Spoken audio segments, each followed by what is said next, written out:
Siva says on page 3, while it makes personal life just a little more pleasurable, it also makes democracy a lot more challenging. And the way it makes democracy more challenging, for example, is how Donald Trump masterfully exploited Facebook in the last campaign and also talked about the whole fake news situation and everything. Chapter 1 describes Facebook as a pleasure machine for the masses, and how people use social media to interact and have a sense of pleasure, but it can also manipulate us and cause unnecessary influence. So many people are drawn to Facebook for all of its addictive tendencies, but this can also influence many people because of the political points and ads that it can throw on your timeline. All right, so chapter 1, The Pleasure Machine, talks about how people use social media to interact and have a sense of pleasure. It can manipulate us and cause us to have unnecessary influences. Um, in one of the quotes, it says, "I ate the most amazing potato chip today." Uh, we found that quote interesting because in the book, Siva talks about how people can be presented with either a cupcake or a potato chip, and some may choose the cupcake, some may choose the potato chip, but they won't go about on social media and tweet or post that they ate the most amazing potato chip today. It's just not what people do. So we're saying that Facebook has the same pleasure-giving substance as a potato chip or a bag of potato chips would have, that you eat it and you feel a small relevance or a small fraction of happiness, and then it goes away. So using social media kind of gives you that same effect. You hop on social media and you have the same effect of happiness, but then it quickly diminishes. And then it goes on to talk about the Skinner box, and it was a test where rats pull levers, and it relates to how people use Facebook. So whenever they want to get 5 seconds of satisfaction, just as the rats would do the lever when they get hungry, people do that the same with social media and Facebook. Yeah, people like I was saying, basically go on social media to get a 5 seconds of satisfaction, like Bryce said, because that's all it really is. You go on it and you scroll for a bit, and after that you put it down, and maybe 10 minutes later you get bored and you go. Performing politics and identity, but the most valuable lesson Aristotle could have taught Zuckerberg was to think politically, to be political. Siva said that in the book about Mark Zuckerberg's creation of Facebook, basically saying that Mark Zuckerberg lacked the ability to think politically, which would have drastically changed Facebook if he did, and not made the big deal that Facebook is nowadays, as Siva explains it to be. Uh, Siva also says in the book that humans' desire to deal with others, exert power over others, collab with each other, and socialize are essential phenomena.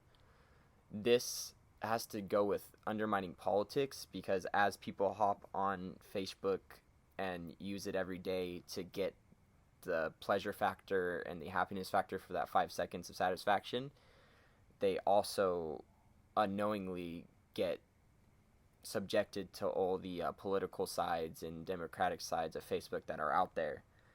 And with the desire to deal with each other and exert power over each other, it seems like some do hop on Facebook and just use it, but some other people may be very opinionated on Facebook and tend to voice their opinions in order to exert power over others and deal with each other and such.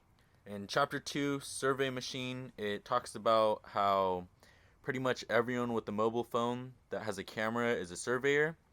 And in the book, Siva says that this is a public place. Everyone has the right to be kept in peace.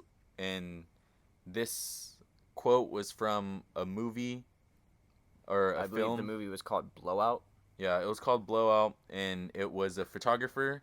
The context was it was a photographer secretly photographing a couple embracing themselves, and the woman pretty much notices the photographer taking pictures of them, and she runs up to them angry, and she says that that this is a public place. Everyone has a right to be left in peace. Which is a funny thing to say, because saying this is a public place, but that they have the right to be left in peace. Being left in peace is something that most people think about being in private. When you're in private, you're left in your own privacy, you're left in peace. Not many, like, people don't think that being in a public place, you're left to your own privacy. You know, when you're out in public, you're out there for everyone to see. This goes hand in hand with, like, how everyone that posts on Facebook and stuff like that, they're no longer private, even though they may be in the privacy of their own home. Anything they put out there is going to be public, so you can't really be left in peace anymore. And Bryce is gonna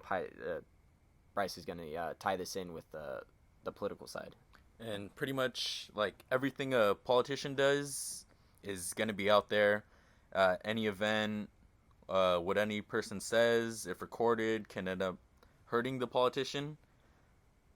And just like Bryce said, if just like Trump at many of his rallies would say, you know, there was that one where he said, "Oh, look at my African American friend over there." You know, everyone took that out of context and just thought, wow, how terrible of Trump to say he has one African American friend after what he's done to the whole world. Not to single Trump out, just as in recent cases, you know, Trump seems to be the biggest factor in why social media is as political as it is now, because he's kind of been brought up in that world, used that platform as much as he can, and turned it into a political platform. And chapter 3, Attention Machine, it pretty much talks about how social media can be used to garner a huge amount of attention online. Social media makes us all antisocial, and it divides our attention into other things. Politicians can partake in certain online trends in order to gain more popularity. So, with Facebook being an attention machine and being used to garner huge amounts of attention, one example given in the book was the ALS Ice Bucket Challenge, how that was a big deal back in, I believe, 2015, where everyone would pour buckets of ice water on themselves in order to raise donations for the ALS syndrome. So, because of the vast majority of people on Facebook, I believe it is up to 3 billion people now, it was able to skyrocket ALS's donations in just 1 year. They said in the 1 year that the ALS Ice Bucket Challenge got pretty popular, that they raised $97.2 million, and the year prior to that, it was only $2.7 million. So seeing how much attention can be gained on using a social media platform, I believe politicians really use that to gain popularity as well. In chapter 3, Siva says, attention feeds thought. Thoughts work in streams. If those streams are limited by duration or not allowed to stay stead in focus, the power of that thought diminishes. Which pretty much talks about how everything is attention, like how ads, like when you see an ad on a commercial, or when you go through Facebook, Twitter, and you see a pop-up ad, it just tries to gain your attention for just a split second, just so you're interested in that. And everything, it's an attention economy. So everything you do, it's a short attention span, whatever it is, like they try to get your eye so you're more into that product. Yeah, I totally agree with that. I feel like ads quickly grab your attention to steer you into another direction that you weren't meaning to go in when you hopped on Facebook that day. And that even if you maybe give the ad a glance, it might get into your subliminal mind and make you think another way just because of what you might have like saw a headline of or something as such. So these 3 chapters of what we got to in the book so far, and it's been pretty interesting as we've read. I believe social media has done a lot to change political democracy in a big way, with the purpose of it being a pleasure machine, survey machine, and an attention machine. So, yeah. And this could all tie into our privacy of what is private and what isn't private. Whatever we put out on social media, it could be taken out of context, could be changed in a way, and could really ruin our reputations. Many people say that this could also be a civil rights type or a civil liberties type of distinction, because as you do post these things on Facebook, as Bryce was saying, it's all about privacy. You know, you don't know what's private anymore, as you used to think. You know, your rights, they give you this privacy and this freedom that you have, but you're kind of giving it up when you sign those terms and conditions at the beginning of your sign up process for these social media platforms.